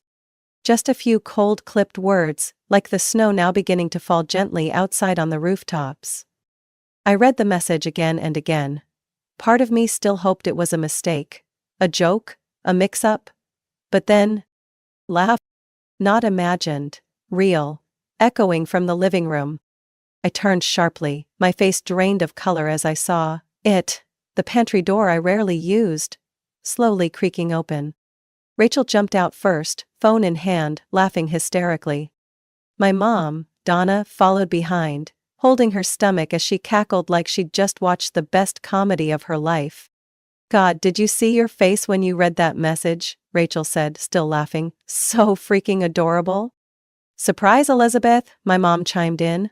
This is the special Thanksgiving episode of Rachel's Trolling Uptight Big Sis series. I stood there. My heart didn't pound, it clenched. My throat tightened so much, I couldn't make a sound. In Rachel's hand, the phone screen was still lit. A tiny red dot blinked. Live. She was streaming. Broadcasting my heartbreak live. In my own home. The viewers are freaking out over your reaction, Rachel shouted, flipping the camera toward me. Totally raw emotion. No one could fake that face. Brilliant. I looked at her. Then at my mom. These two. The ones I once clung to for family. Laughing, trampling over every effort I had made this past week. Mom, I whispered, my voice cracking. You really think this is funny? My mom shrugged. You're being too serious, Elizabeth. It's just a joke. We were going to have dinner with you after. I let out a bitter laugh. You mean after I became a joke for thousands of strangers online? Rachel was still filming, still live streaming, still circling like a vulture feeding on my pain. Don't kill the vibe, she scowled. I've got 1,000 viewers watching. Just smile, say Happy Thanksgiving. That's all you need to do. Turn off that live stream, I growled. Right. Now. Don't be so dramatic, Rachel replied, bored. You don't get how the world works anymore, do you? This is content, engagement, a collab opportunity. I'm a human being, I said, looking straight into the camera, not a prop in your cheap little show. I walked forward, grabbed the phone from Rachel's hand. Her eyes widened, but before she could react, I ended the live stream, deleted the video, and tossed the phone onto the couch. I didn't smash it. I didn't yell. But it was enough that no one dared say another word. Elizabeth, my mom spoke up, no longer as cheerful. You don't have to be so serious, it was just a fun little moment. I looked at her. Really looked. Not in anger. Just a wave of disappointment, rising like a dam breaking inside me. Did you know? I said, voice tight. I woke up at 5 a.m. to prepare every single dish. Every ingredient, every teaspoon of salt was measured, carefully, because I wanted you and Rachel to enjoy the food. Because I thought this was family. Well, we are still family, Rachel cut in, her voice slightly shaky. You're overreacting. No, I said. I'm reacting exactly as I should. I walked over to the dining table, looking at the dishes that had now gone cold. The aroma still lingered in the air, but to me, everything felt dead. I removed my apron, folded it neatly, and placed it on a chair. I can't sit down and eat with you two, not after what just happened. Where are you going? Mom asked, her voice now edged with panic. I opened the door. Cold wind brushed against my face. But it felt better than any fake warmth inside. Anywhere, as long as it's not here. Elizabeth, don't be like that, Mom called after me. Rachel said nothing, her face had gone pale. I turned back one last time. You already had your party with your audience, didn't you? So enjoy it. As for me, I'm going to reclaim my dignity. And I walked away, leaving behind an air colder than the season's first snow. I stood at the doorstep, fingers clenched around my purse strap, but my feet didn't move. Not because I hesitated, but because something inside me was screaming. A part of me that had been silent too long, now suddenly wide awake. I turned, letting my gaze sweep across the living room, the room I had cleaned so thoroughly to welcome family. The bronze tablecloth. The perfectly seasoned turkey. The half-burned pine-scented candles. The room looked like a perfect stage for a cruel setup. I slowly walked to the table. From the edge I picked up the note Mom had left at the door earlier, the lifeless piece of paper that had crushed my chest for nearly an hour. We're eating at the wharf, enjoy your Thanksgiving dinner. Each word cut like a knife. Cold, ruthless, not a trace of care. I stared at the note for a few seconds, then suddenly ripped it in half. The sound of tearing paper echoed like thunder in the quiet living room. I didn't stop, I kept ripping. Tiny pieces scattered across the carpet. My hands shook, but not from weakness. From release. Rachel's jaw dropped, still holding her phone, though she'd stopped recording. Are you insane? She shouted, her face flushing. You just tore up the opening bit I was going to edit for the clip. Do you know how many views I got? I looked at Rachel, eerily calm. You're asking me about view counts? I smirked. And I'm asking if you still have a shred of conscience left. It was just a joke, Elizabeth. Mom jumped in, her tone sharp. You're blowing everything out of proportion. I turned toward her. For a second, I saw myself 10 years ago. A daughter who always nodded, always backed down, always stayed quiet to keep the peace. But that girl died in the sound of their laughter moments ago. Mom, do you know what hurts a person the most? I asked, voice steady but stinging. It's not being hated.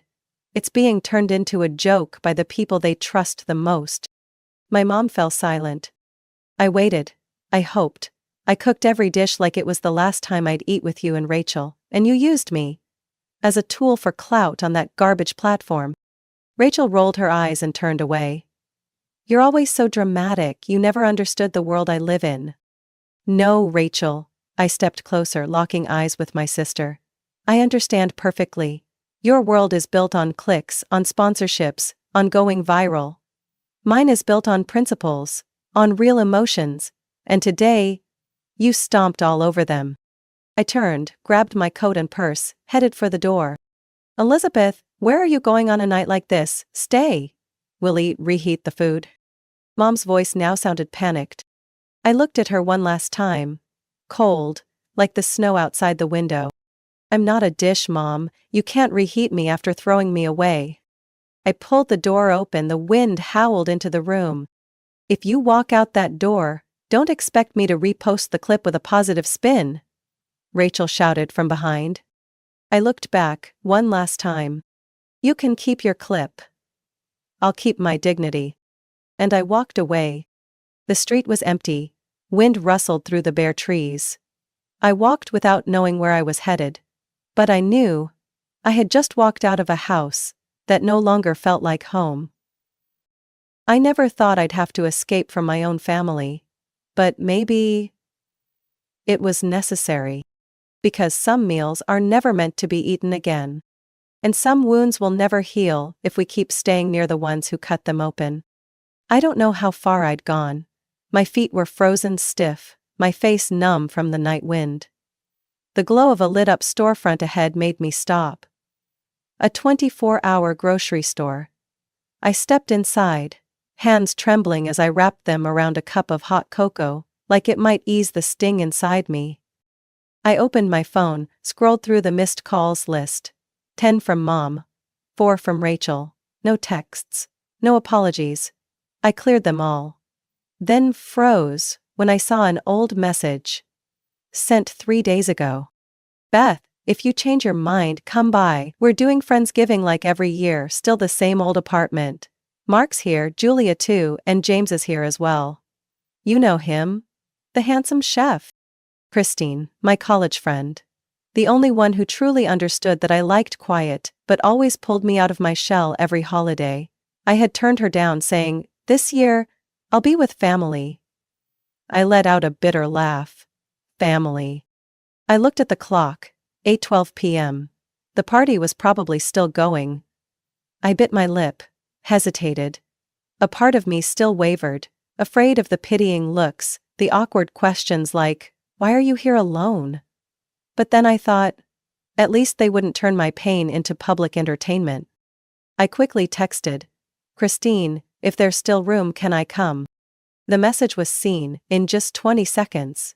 Then a stream of typing bubbles popped up. "OMG, of course, we'd love to have you here, same address." Mark made his pumpkin spice again. "It's as terrible as ever, hurry up." I gripped my cocoa cup, smiling softly. For the first time that evening, I felt a little warmth inside. Christine's apartment hadn't changed. Cozy, adorably cluttered, and full of laughter. The moment the door opened, Christine ran out and wrapped me in a hug. "Beth, oh my gosh, look at you! You're soaked, get in here," she said, pulling me into the lively living room. "Everyone, look who's here." "Elizabeth Harding, the legendary pharmacist," Mark shouted, raising his wineglass. "The great keeper of Pharmacology 3, Julia chimed in, making everyone burst into laughter. I laughed along, a bit shy but surprisingly light-hearted. No one asked why I was late. No one pried. Just genuine welcome. No conditions. I sat down to a table overflowing with food. Turkey, mashed potatoes, apple pie, and a tray of maple leaf-shaped cookies. Right then Christine walked over, bringing with her a tall man with slightly tousled hair and a flour-dusted shirt. "Beth, let me reintroduce you, this is James. The head chef behind all this." James gave a warm smile, his voice calm and deep.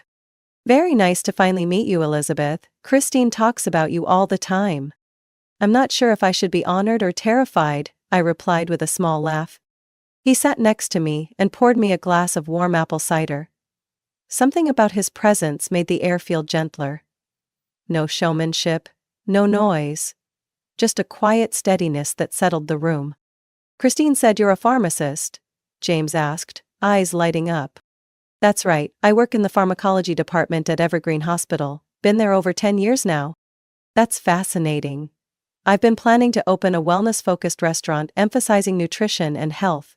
But honestly, I don't know where to start scientifically. I tilted my head, intrigued. A chef wanting to bridge culinary arts with pharmacology? You're thinking of building menus based on bioactive compounds? I asked, more excited than I expected. James nodded. Exactly. Like using turmeric and black pepper to enhance curcumin absorption, or making desserts with berries high in anthocyanins. I've read bits here and there, but I lack a solid foundation. I laughed. For the first time tonight it came from a place of belonging. So, if I made suggestions, you'd take notes? I teased. I'd record the whole conversation if you'd let me, James replied, eyes twinkling. A chef and a pharmacist teaming up. It actually sounds kind of brilliant. His words planted a quiet seed inside me. For years, I'd lived by the rules, followed routines, written prescriptions with utmost precision. But never had I thought that knowledge could be cooked into a dish. That night, we talked non-stop about functional foods, about spice combinations, about meals that nourished and healed. And me, the person who thought she'd lost everything, found something new: connection. When James walked me to the door close to midnight, he handed me a business card. If you ever have time, I'd really love to hear more from you, about food, about health, and maybe about other things too. I took it and nodded. On my way back to the hotel, I kept turning the card in my hand. It wasn't just an invitation. It was a doorway. A doorway to something I hadn't expected. A life that might not be perfect, but was warm, sincere, and had room for me to be myself. I never thought one Friendsgiving dinner could shift my mindset so quickly. But the next morning, when I woke up in the quiet hotel room still faintly smelling of freshly laundered pillowcases, I did something I hadn't done in over 10 years. I wrote an email to decline the Monday morning shift meeting. I needed a break, not from work, from the noise, to breathe, to listen to the part of me that had been silenced for too long. After that dinner, James texted, "I'm trying out a quinoa salad with turmeric and lemon, any thoughts?" I replied within 3 minutes. Add black pepper, helps with curcumin absorption, and try blood orange instead of lemon, boosts the vitamin C. And that's how it all began. 2 weeks later I walked into James's test kitchen, a small room in the back of an old cafe inherited from his uncle. It wasn't fancy, but it was clean, tidy, and filled with the scent of herbs, vegetables, and handmade seasoning. James beamed when I arrived. "I have a bold proposal," he said, still stirring oat-based muffin batter. "Would you want to help me develop the restaurant's menu?" I froze. "I'm just a pharmacist, not a nutritionist." "Exactly," James said. "But you understand the human body. You know what really affects the immune system, the gut, even mood." "I don't need someone counting calories. I need someone who sees food as part of healing." I stood silent for a few seconds, then slowly nodded. "So, where do we begin?" We started every Saturday afternoon. I still worked 3 days a week at the hospital, but the rest of my time I spent in James's kitchen. There, we studied spices, measured fiber and antioxidants, and tested flavors using biological principles. We tried carrot ginger juice, then added turmeric and flaxseed. We made sugar-free walnut muffins, still low glycemic. I wrote everything by hand with the same precision I used for pharmacology syllabi. One evening, James made an unexpected suggestion. "Elizabeth, why don't you start a blog? Document everything we're doing. This blend of pharmacology and culinary art? I haven't seen anyone else do that." I shook my head immediately. "I'm not used to being online. I don't know how to boost engagement like people say." "You don't need to boost engagement, you just need to speak the truth. There are so many people out there who need the knowledge you have." That sentence left me quiet for a long while. That night, I opened my laptop and typed the first words. Pharma Food, where a pharmacist tells kitchen stories. My first article was about turmeric, about curcumin, about how this compound only becomes effective when combined with fat or piperine from black pepper. I included a recipe for a mango turmeric almond milk smoothie and a short note. I'm not a culinary expert, I'm a pharmacist. But I believe this: food isn't just fuel, it's medicine. If used properly. I didn't promote it. Didn't post on social media. I simply sent the link to Christine. 3 days later she messaged me. Beth, it's been shared over 800 times, even an internal medicine doctor reposted it. I was stunned. Not because of the number, but because I realized the knowledge I had quietly held onto, thought to be dry and technical, had the power to reach others in ways I never imagined. 3 months passed. PharmaFood now had over 20 posts. Topics like ginger and its effect on dopamine, omega-3 and mild depression, anti-inflammatory foods, the story of onions and bell peppers, were being widely shared. The people messaging me weren't influencers. They were moms with kids allergic to dairy, seniors managing diabetes, nurses from other states asking for my anti-inflammatory oatmeal recipe. James was getting busier with plans for the restaurant, but every time he had a moment, he'd ask, "Where's your latest article? I always change up my meals after reading them." One day he joked, "You should add a section on your blog called Pharmacist Scolds the Chef. Bet it'd go viral." I laughed. But deep down I knew I was entering a new life. Not completely different, but for the first time I felt seen. Not for my job title, but for my true value. One Friday night, after finishing an article called The Truth About Sugar and Substitutes, I received an email from a geriatric doctor. The subject line read, "Thank you for helping me save a patient." The content described a clinical case. A senior patient with lactose intolerance and early-stage kidney disease. The doctor had used my creamy-free kale and cauliflower soup recipe to develop a treatment meal plan. The result? Significantly reduced constipation and better nutrient absorption. I read that email over and over again, and cried. Not out of pride, but because I realized I was no longer just the person handing out prescriptions in the hospital pharmacy. I was healing in an entirely new way. I can't remember exactly when James's gaze started to make me feel flustered. Maybe it was when he winced at my first barley noodles, overly seasoned with basil, yet still picked them up and ate like it was the best meal in the world. Or when he printed out my blog article, The Anti-Inflammatory Properties of Fresh Ginger, and taped it to the test kitchen door with a handwritten note. Official guidelines from Boss Harding. We worked together almost every evening. At first it was just food. Then came stories about childhood, failure, and the fears we never dared say aloud. While he kneaded oat muffin dough, I told him about being isolated in college for being too serious. While I simmered honey and jujube, he spoke of a father who believed cooking is a job for women. Neither of us tried to turn the relationship into something else. It just grew. Like a seedling breaking through what once seemed barren soil. One late evening, while we were refining the description for the Healthy Immunity Bowl, a salad with arugula, chia seeds, black beans, and turmeric orange dressing, James set his pen down and turned to me. "I want you to officially become co-manager of the restaurant." I looked up, stunned.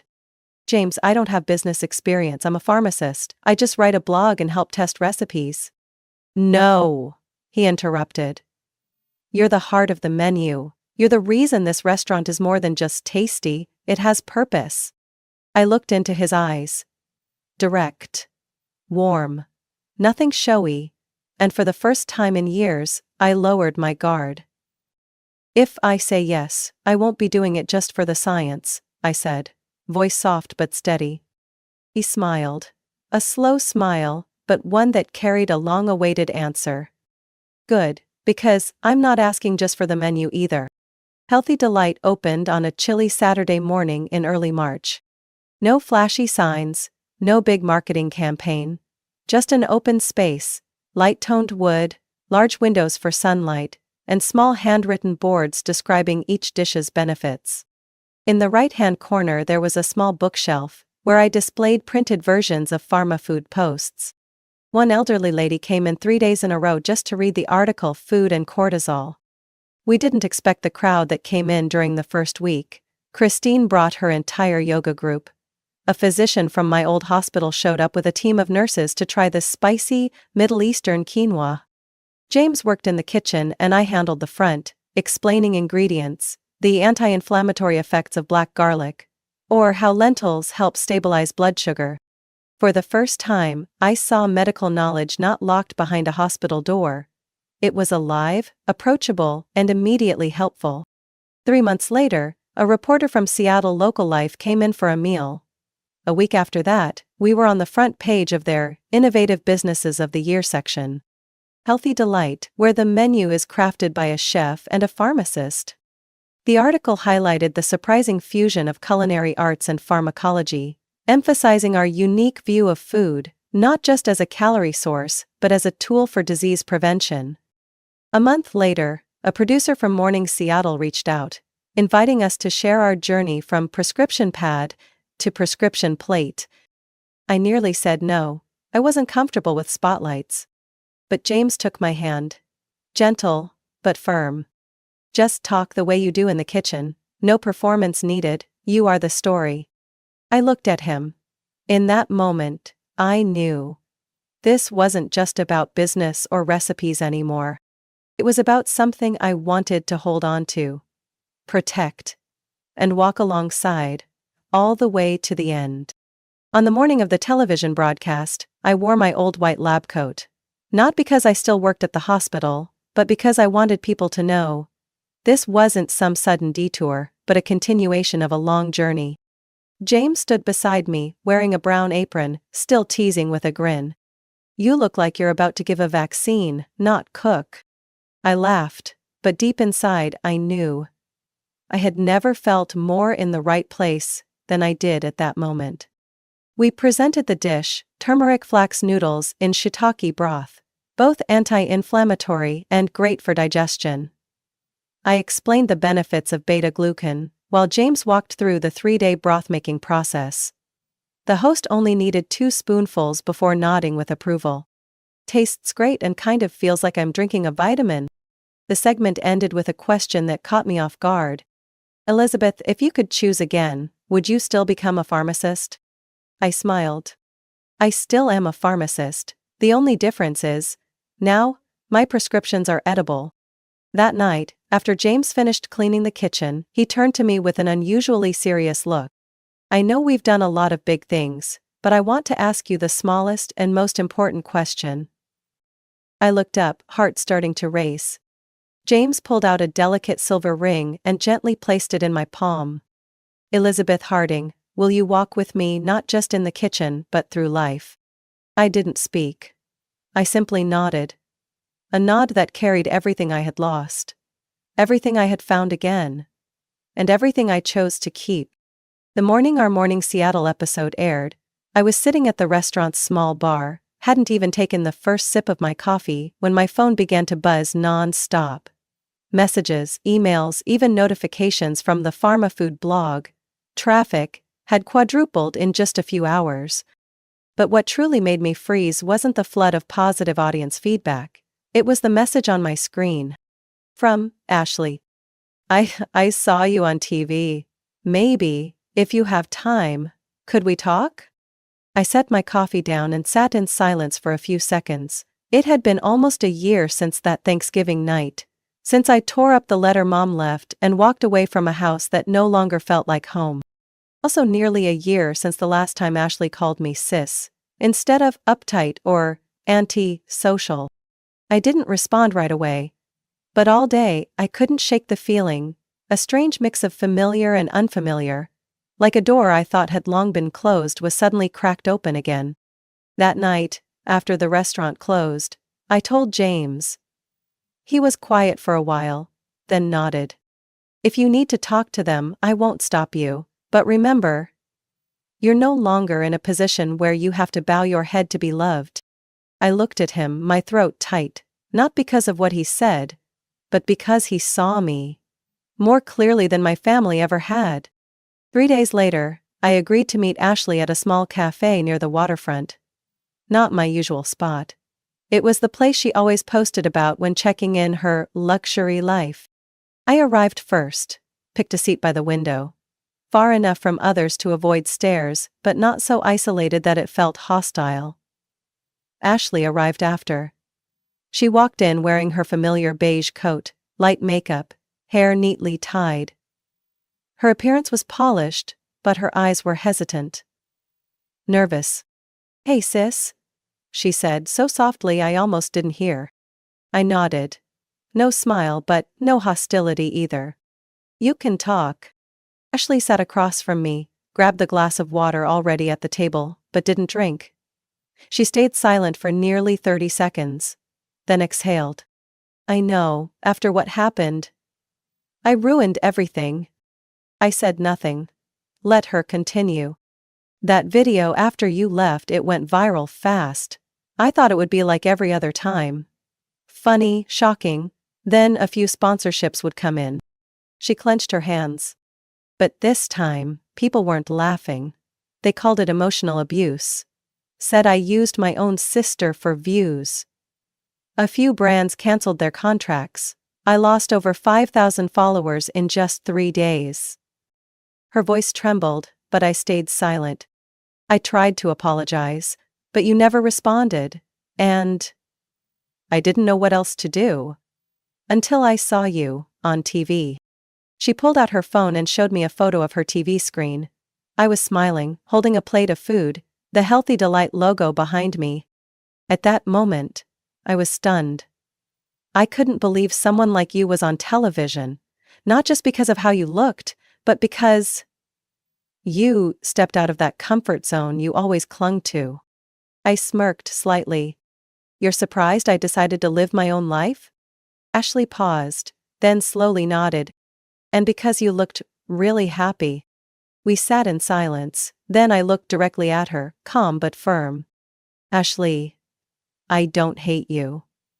But I can't go back to the way things were. I've crossed a line where my self-respect was once used as a joke." She bowed her head. "No excuses. No defense. I'm not the one who always swallows everything to keep the peace anymore. If you came to apologize, I'm willing to listen, but if you expect things to return to how they were, that won't happen." My voice stayed gentle, but each word cut clean like a blade scraping away old varnish. Ashley pressed her lips together. A single tear slipped down, but she didn't wipe it. "I don't expect anything other than to say sorry, and if you'll let me, I'd like to visit the restaurant.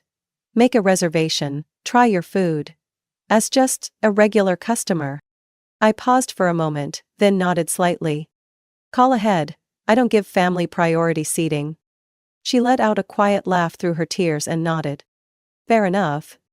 When I got home, James was brewing tea. Seeing me enter, he asked only one question. "You okay?" I nodded, leaning into his chest. I didn't get angry. I wasn't weak. I just was myself. James wrapped his arms around me, whispering, "That version of you is already the best one." On the second Thanksgiving morning since that fateful night, I woke to sunlight spilling through the second-floor windows of the restaurant. No more cold emptiness. No lingering disappointment. Just a new day. Starting with the sound of water boiling and the scent of cinnamon tea James was steeping in the kitchen. I came downstairs, still wrapped in a dark wool sweater, the silver ring on my finger catching the light. He looked up and smiled. "My new boss is awake." "I only agreed to marry you if the restaurant turned a profit," I replied, half joking. James chuckled, pressing a soft kiss to my forehead, like a morning ritual we'd never skip. Today, Healthy Delight opened with a special service, accepting only 5 pre-booked tables for a limited Thanksgiving menu.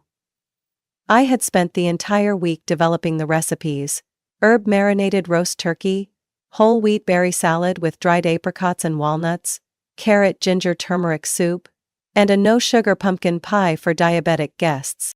Among the reservations, one table made me feel both anxious and calm. My mother, Donna, and Ashley. At 11:50, the restaurant doorbell rang. I stood behind the hostess stand, adjusting my collar. Christine looked over from the kitchen counter and gave me a small nod, like passing me silent courage. Mom stepped in first, wearing a deep purple dress, lightly made up but clearly a little self-conscious. Ashley followed, her hair shorter than before, eyes scanning the room, no longer smug, but cautious, like she was stepping into unfamiliar territory. "Welcome to Healthy Delight," I said, voice steady. Mom smiled, trying to hide her awkwardness. "Elizabeth, I'm really proud of you." I nodded. I didn't say thank you right away. I hadn't forgotten. But I no longer held resentment either. Ashley spoke up. "I have a reservation. Under Ashley Harding?" I looked up at her. Eye to eye. No longer two sisters divided by judgment and hurt, just two women, learning how to come closer again. "Table 4, right this way." During the meal, I didn't step out of the kitchen much, I just observed quietly through the glass door. Mom tasted the soup and nodded approvingly. Ashley took a photo but didn't post it immediately, just quietly saved it to her phone. No loud laughter, no performances, just silence, but not a heavy one, the kind of silence shared by people trying to repair things without words. At the end of the meal, I stepped out. In my hands was a special dessert, chia mousse with maple syrup and roasted pistachios. "This one's not on the menu," I said, placing the dish in front of them. "It's for those who've been patient enough to wait." Ashley pressed her lips together, then whispered, "Have you forgiven me?" I looked at her, my gaze steady and mature. "Forgiveness, maybe. But forgetting, no. Still, you tried. And that's the only thing that could bring us even a little closer." Mom placed her hand on mine. For the first time in years, I didn't pull away. I know I was wrong for siding with the laughter. And I'm truly sorry for not being there when you needed me. I nodded gently, my voice was calm but firm. "It's okay now, because I made the right choice leaving." That night, after all the guests had gone, James and I sat together at the long wooden table. The one we used to knead dough, chop vegetables, and now transformed into a special space for celebrations. I looked at the empty glasses, the faint tea stains on the tablecloth. 1.5 years had passed. So much loss. But so much regained. James reached out and held my hand. Warm, steady. "What are you thinking?" I looked up at him. My eyes brimmed with tears, but they were tears of gratitude. "I'm thinking if I hadn't walked away from that house that day, I'd probably still be a shadow behind a family that never really knew how to love me. I would have never had the chance to be myself." James squeezed my hand tighter. "And now?"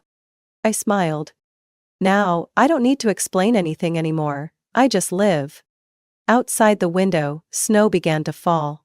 Light, not heavy, but enough to cover the restaurant's awning in a soft white layer. I stood up, took my warm cup of tea, and looked out at the quiet space ahead. No longer afraid of the dark, no longer afraid of loneliness, no longer stuck in the need to please someone just to feel loved. I had chosen my own path, and for the first time in years, I could say this with complete peace. I am truly thankful. Thankful that I had the courage to walk away. Thankful that pain didn't break me, but brought me closer to the person I always wanted to be. Thankful that, in the end, I found family, not in blood, but in choice. Because sometimes, the deepest gratitude comes from the moment we say no to false love. And yes, to ourselves. Elizabeth's story is a powerful reminder that sometimes, in order to find true happiness, we must walk away from those we once called family. Not everyone we're born to will know how to love us the right way. But when we're brave enough to set boundaries and live authentically, we can rebuild a life rooted in respect, understanding, and healthy love. Gratitude doesn't have to mean returning to the past. It can mean moving forward with a whole heart. What do you think about Elizabeth's journey? Would you choose forgiveness? Or draw the line like she did? Share your thoughts in the comments. And don't forget to follow the channel for more heartfelt, powerful stories about family and healing.